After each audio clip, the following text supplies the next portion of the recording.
As we know, JayJay was never a World Cup winner. He never won a league or cup title, a major league or cup title at any point in his club career. I wouldn't expect him to go for anything above the 80 to 100 million bracket.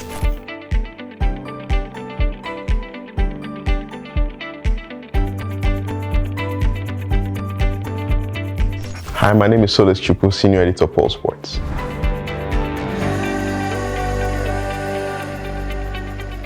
I just sort of looked at it from the lens of how many players really in history have gone for that amount of money. When you look at it that way, there are really only two players who have cost more in world football, and that's Neymar and Kylian Mbappe. If you take that point of view and you look at it, it doesn't really make that much sense, because even in JayJay Okochas, at the height of his powers, or doing all that he did, or what that he was able to do in his club career and for the national team, there was never a point where he was the third most expensive footballer in his own day. If you look at all the top 10 players who feature in that list of most expensive players of all time, of course, a lot of them are from this era of football. So you look at that. These figures don't come out of nowhere.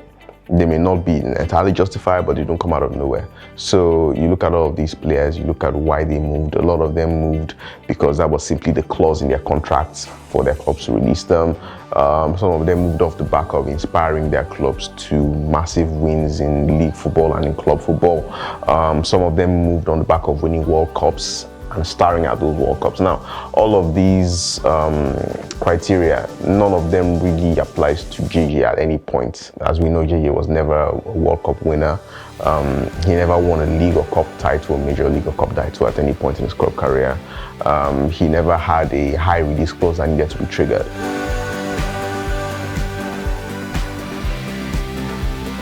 Messi spent most of his career at Barcelona, obviously, before leaving for PSG at the end of his contract. At various points in his career, it will be impossible to put a figure to how much Messi was worth. If you wanted to actually look at what Messi contributed on the pitch, this is obviously one of, if not the greatest footballer of all time. Certainly in terms of ability, also probably in terms of his entire body of work and what he means to the sport. So if you were looking at it purely on the basis of worth, you would say, Messi is worth an impossible amount of money to conceive.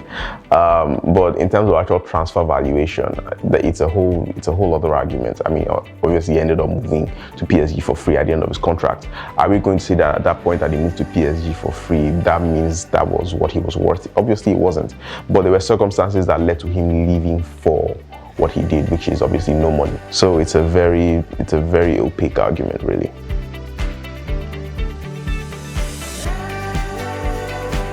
In terms of actual transfer valuation, considering the fact that, like I said, he doesn't have some of the significant levels of achievements on the pitch that the guys who have cost a lot in the transfer markets actually, have had. I wouldn't expect him to go for anything above the 80 to 100 million brackets if I had to put a number on it.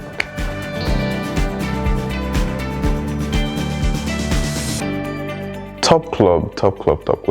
I would say purely because they are not as wedded to a particular philosophy or idea, or as given to say, oh, we always want to press the ball high, or and I would say probably Real Madrid.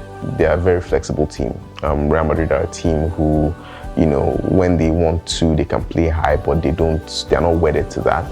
They can play a little bit deeper, they can play on the counter-attack, they can play possession football. So they're a very adaptable team, and I think they're the sort of setup who could find something for JayJay to do. Probably not as a starter, but they are really the first name that come to mind.